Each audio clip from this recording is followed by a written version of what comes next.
This is the Hisense U7N. I've been testing it for a little over 2 weeks now, and the most striking impression it's made on me is just how far TVs have come over the past 4 years. I mean, you look at the spec sheet for this thing and you think, I can get all of that for how much? This has got to be a too good to be true situation, right?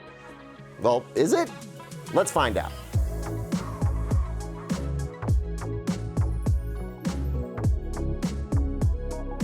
Welcome back, everyone. I'm Caleb Dennison, and let's start this Hisense U7N review by waxing nostalgic a little bit. Let's flip the calendar back to 2020, a year in which many of us started discovering just how important a TV could be, not just for entertainment, but for one's sanity. That was the year that Hisense unleashed the H8G. You could get a 65-inch H8G back then for about $700.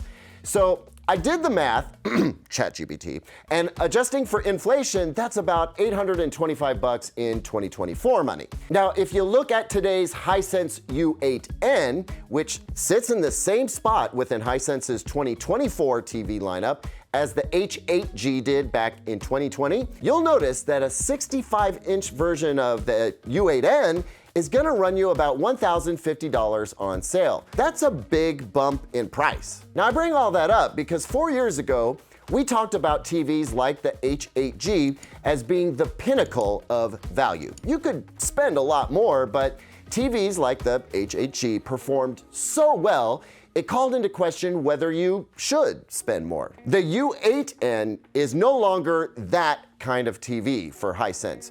Granted, you can't really draw a straight line between the old H8G and today's U8N.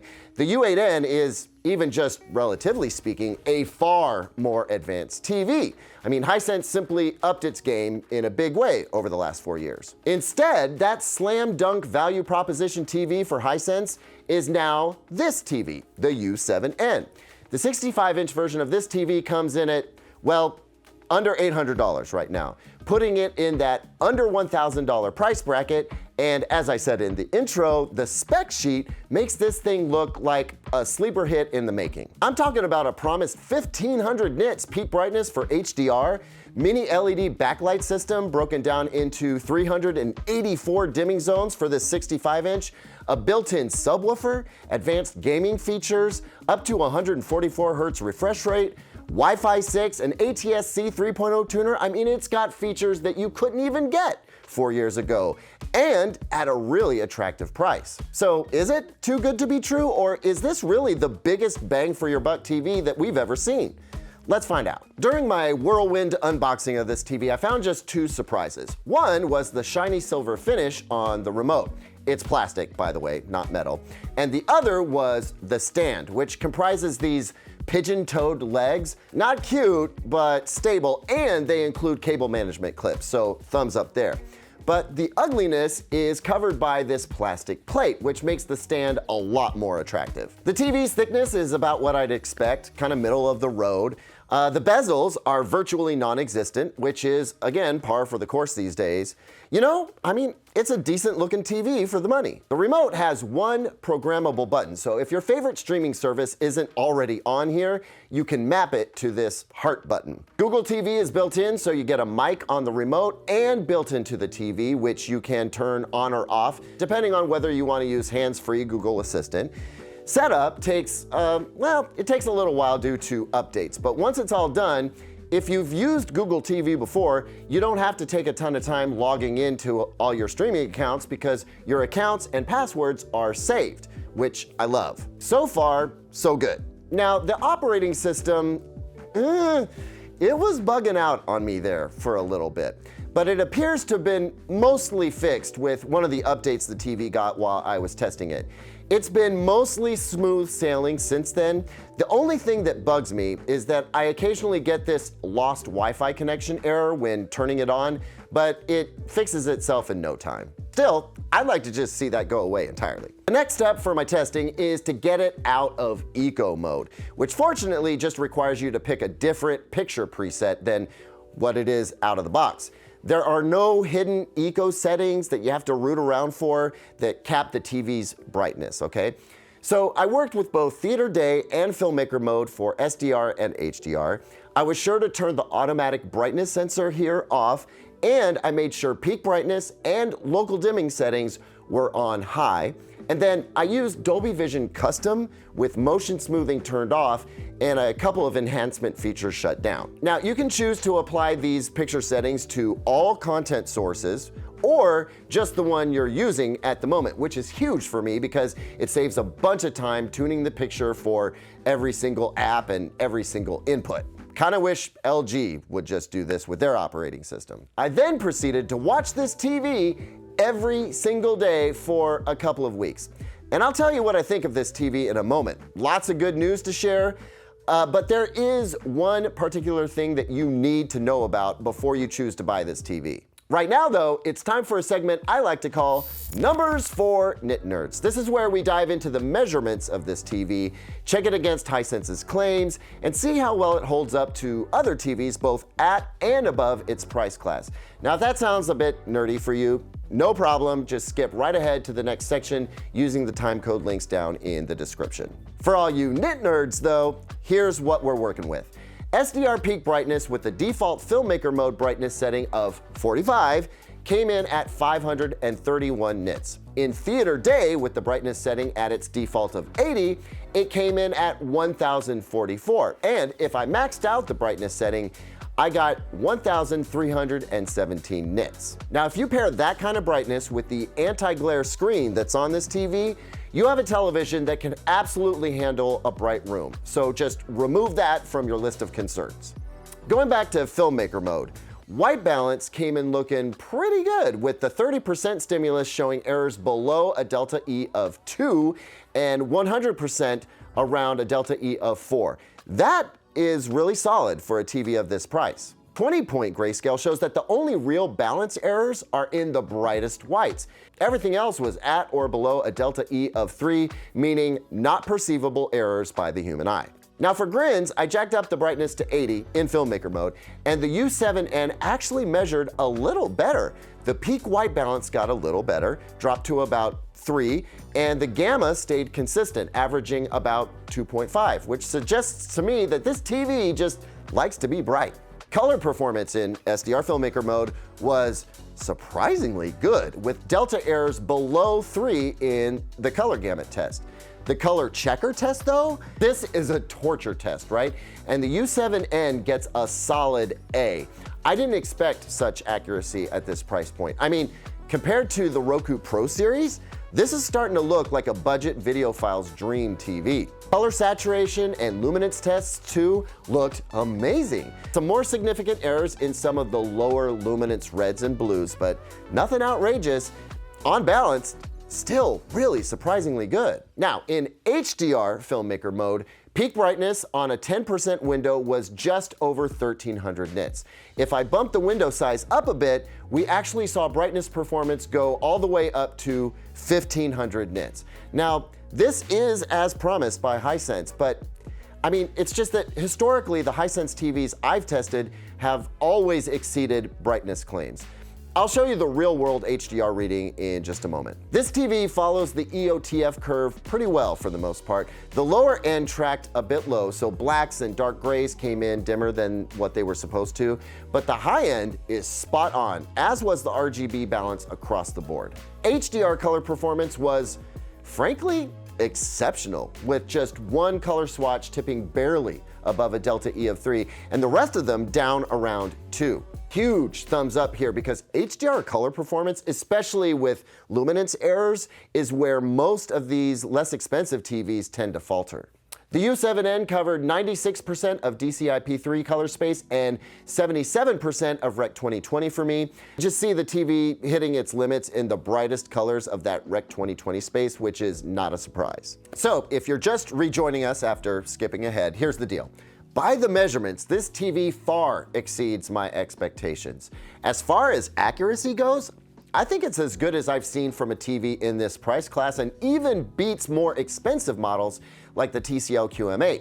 Between its brightness power and anti-glare screen, it's a great bright room TV too. So not only is it accurate for cinephiles, It's bright enough for the average TV buyer who just needs an awesome family TV. But as I'm fond of pointing out here, measurements only get you so far. So how does the TV do with other important stuff like motion handling, blooming and halo, and upscaling? What's the gaming experience like? Well, upscaling was surprisingly good. It's not the best on the market, but you have to spend significantly more to get better from the likes of Sony or LG. I do want to insert a caveat here though. I'm looking at a 65-inch TV. I'm not sure that the upscaling would look so good at 75, 85, or even larger on this particular TV. So your mileage there may vary. But on this particular model, I got a decent amount of detail without a bunch of noise. And if you get up on it really close, you can see where it fails. But at this 65-inch size, I'm perfectly satisfied with the upscaling and cleanup of low-res broadcast and streaming content. I mean, if you get up on it real close, you can see where it fails, but again, at this 65-inch size, I'm perfectly satisfied with the upscaling and cleanup of low-res broadcast and streaming content, from old 70s TV shows like Chips to bit-starved YouTube videos. Everything looked pretty clean, and I think most folks will be very happy with this TV for cable and satellite content. Blooming and halo? Well, there's one area where the U7N could stand a little improvement. It's by no means poor, but if we're comparing this TV to the competition, TCL's backlighting system is a little more tightly controlled, even with non-mini LED models. Don't let that fool you into thinking that the black levels are poor though. The black levels are great, and that results in some seriously dazzling contrast. And as long as we're talking about the backlighting, on the very rare occasion, the more eagle-eyed among you might see some lighting zone transitions, but most folks are never going to notice that. I did notice some color banding in rare instances when watching HDR content, but frankly, I expected to see way more banding from a TV at this price. Hisense has made some important tweaks to its processing, and it shows here. As for the gaming experience, Hisense seems to be punching right up there with the best of them. Using the PC or game mode, I couldn't detect any lag whatsoever. Now, my latency tester is busted, unfortunately, so I don't have an actual measurement number here. All I can say is that it's lower than I could possibly detect. The TV can go up to 4K 144 Hz for PC gamers. The Xbox and PS5 can't do that right now. And it of course does 4K 120 Hz with VRR. It can even go up to 240 Hz at 1080p, but you gotta turn off VRR to get that. I mean, 240 Hz on a TV? I'd take that compromise. The gaming dashboard has all the fun stuff too, but really I think the picture quality this TV maintains in its game mode is the real seller. So thumbs up on this TV for gaming. Sound quality on this TV is also a pleasant surprise. The built-in subwoofer not only prevents the TV from having a thin and tinny sound, but adds some force to the sound as well. No, it can't beat a decent soundbar, but it's definitely among the better sounding TVs that you can buy at pretty much any price. Now, at this point, if you're keeping score, the Hisense U7N is probably sounding like it's the GOAT when it comes to value. And in many ways, that is true, but there are a couple of negatives with this TV, one of which, well, it might be a deal breaker for you. The first one is something that we have come to expect with less expensive LCD TVs, and that is poor off-angle viewing. Sit too far off to the side and you lose contrast, color saturation, and you can really see what the backlight is doing in dark scenes. The TV has a very narrow sweet spot window, and the more you move off to the side, the more faded and milky the picture looks. But the big issue for me here is panel uniformity.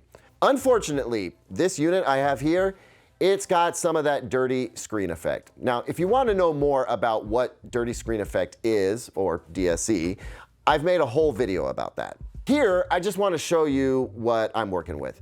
It's not so bad with darker colors, but the lighter the color, the more obvious it becomes. And it is especially noticeable for me anyway, with grays, yellows, and greens, and also whites. I watch a lot of YouTuber golf for lighter viewing, and with all that green on the screen, it's just too distracting. Unlike some of the other stuff that I talked about earlier, you don't have to be an eagle eye to see something like this. To be clear and fair, Dirty screen effect is something that you get with LCD-based TVs no matter what brand. The more expensive the TV, the less I tend to tolerate it. The less expensive the TV, the more of it I can tolerate. But the U7N, even at its price, this is just too much. Now, if you buy a U7N, there's a very good chance that you won't see anything like this. As a matter of fact, I can't say whether the dirty screen effect that I got was the result of shipping damage or whether it's a quality control issue. But there's no getting around the fact that I, a reviewer, got one that looks like this. And really, the biggest bummer is that everything else this TV has to offer is just stellar. I mean, that makes this blemish just that much harder to stomach. But you know what? This TV is just too excellent not to take a chance on. And really, when you're buying a TV, you're taking a chance. There is such a thing called the panel lottery. TVs get damaged in shipping. It's gonna happen. So if you're willing to make a product exchange on the chance that you do get some DSC like this, no matter what caused it, I say pick it up. The U7N really is the best performing TV overall, both for enthusiasts on a budget and the average buyer. In fact, I think anyone upgrading from a TV 4 years or older is in for a shock when they see what they'll get for their money. So, is the U7N too good to be true? I wouldn't go that far. I just think it's too good to miss out on. So much for watching, everyone. What do you think about the Hisense U7N? Gonna pick one up? Let me know either way down in the comments. Don't bother commenting about the Bravia 7. I know you want it. I'm gonna do it as fast as I can, but there is a 110-inch beast in here that might have to take priority. Like, subscribe if you wanna see more. I'll see you on the next one, and until then, here's 2 other videos I think you might like.